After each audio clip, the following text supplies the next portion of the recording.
These are the 7 rookie mistakes that I see most people make when they're just getting started mowing grass for money. I see a lot of guys make the same exact mistakes over and over and over again. And this is what keeps them broke and burned out within 6 months of just getting started. If you've thought about doing this before or you've got some customers on the side, I'm going to show you 7 rookie mistakes to avoid to keep you in the game. Number 1, the biggest issue that I see, and I do hundreds of coaching calls with people, by the way, is they charge too less of money. What does that mean? Well, to run a real business or quote unquote a real side hustle, guess what? You've got to calculate how much fuel cost you're using, how much the time is actually going to take. And I see too often that people are charging way too less. So how do you fix that? I always recommend starting at least $1 per minute for every single job. And you're not going to know how long every single job is going to take, but you should have a good idea or rough estimate. Hey, this job's going to take about 30 minutes. So I need to be making a bare minimum of $30 if I'm working here. A lot of people that are just getting started, they're coming from hourly jobs that make 15 or 20 bucks an hour. So they're like, oh yeah, I'll just, this is an hour's worth of work. I'll just charge like 30 or 40 bucks. No, there's so much other additional costs that go into this.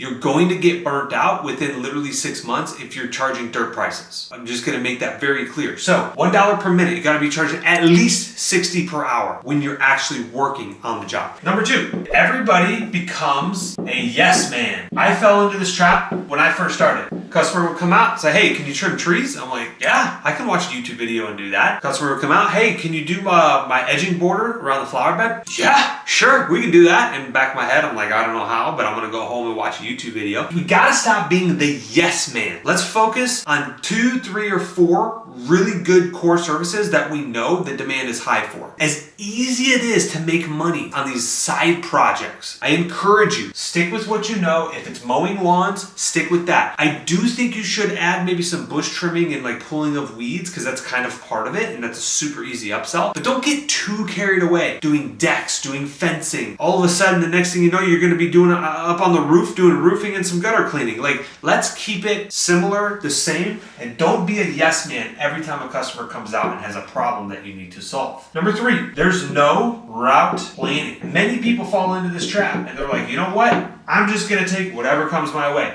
We have to preset our routes. Drop a pin on your map, circle a 5, 7, maybe 8 mile radius. I would not recommend going outside of an 8 to 9 mile radius. I understand there's people that are in more rural areas versus city-like, but guys, route density is the purest, most profitability standpoint in a home service business when you're driving, okay? If we can keep things condensed, even if it's not as large of a market, you will make more money. It's not always about making top line revenue. Plan your routes and make sure that you don't have to move the truck as much. Number 4, most people don't answer their phone. This is a big one. I can't tell you how many times. When you're doing residential lawn mowing, the likelihood of the customer booking with the first person that answers the phone is significantly higher. We're not talking about commercial properties where, the property managers need 3 bids before they can make a decision and they typically just choose the cheaper one. If you're doing residential lawn mowing, which is so easy because you can literally get started today in your own neighborhood and go mow grass for money, answer the phone. When you put your phone number on the door hanger or a business card and you give it to a customer, answer the phone. So much so that there are people that I coach that actually buy really nice headsets that muffle out background noises and they literally answer the phone while they're mowing grass. And they're not even that expensive. They're probably like, I think $75. Is there a little bit of background noise? Slightly, yes, but they're at least answering the call and not letting it go to voicemail. If it goes to voicemail, it's going to the next company, all right?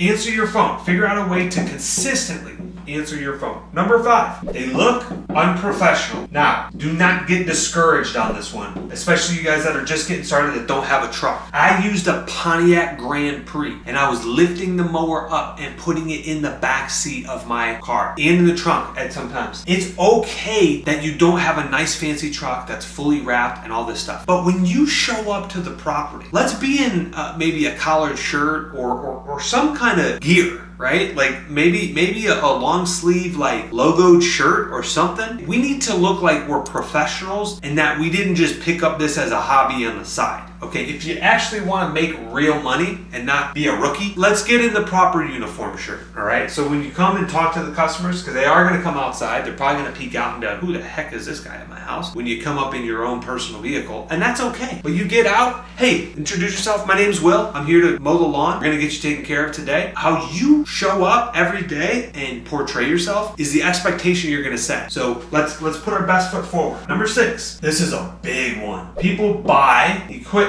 that's not needed. What do I mean by that? Everybody thinks because they are now a professional lawn care and landscaping company, so they need to get Skaggs, and they need to get Toro, and they need to get Exmark, and they need to get these big fancy brands that are thousands of dollars, okay? Thousands, and Steel, and Echo, and Redmax, and like these are really big companies. The equipment is expensive. You don't need any of that stuff when you start off. Trust me, you don't. I'm gonna challenge you. When you buy that piece of equipment, if you're not using it at least 50% of your week, you don't need it. Go rent the thing or use a residential one, right? And I'm talking like the mower, the hedge trimmer, the weed eater. Like, you don't need to be spending a lot of money on that. And I see many people fall into this trap that they go out and they have $1,000 or $2,000 or $4,000 that they're just getting started with. And they take this money and they blow it on equipment, and they don't even have 5 days worth of work yet. That doesn't make sense to me. I would rather, if you have $1,000 budget, put $800 to $900 of that towards marketing and door hangers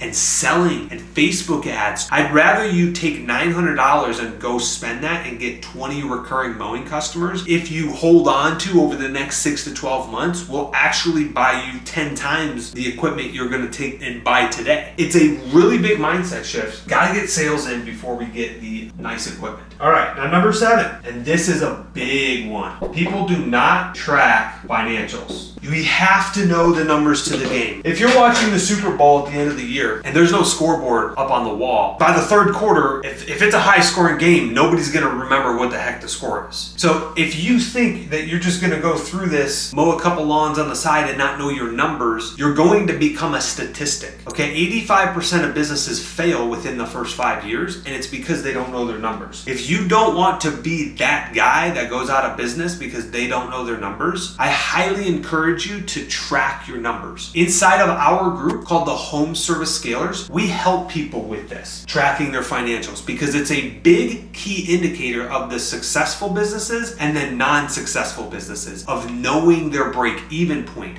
knowing what their labor efficiency is, knowing how much profit they're actually making on every job. If you need help with that stuff, for less than 1 lawn cut per month, you can join the group and get access to all of that stuff. Also, I have a free pricing blueprint for anybody that is push mowing 21-inch push mowers, small residential properties. I have actually a free pricing for you. In the description down below, go down there, you'll literally get it for free. If you're wanting to join a group, our group for the Home Service Scalers, the link's also down there as well. Extreme value inside of that, by the way, for anybody that is interested. But these are the 7 mistakes that, if avoided, will cause you to, number 1, stay in business longer, and you'll grow much faster, much quicker, and have much more profit at the end of the day. So avoid these 7 rookie mistakes, and you will be well on your way to growing a lawn care business.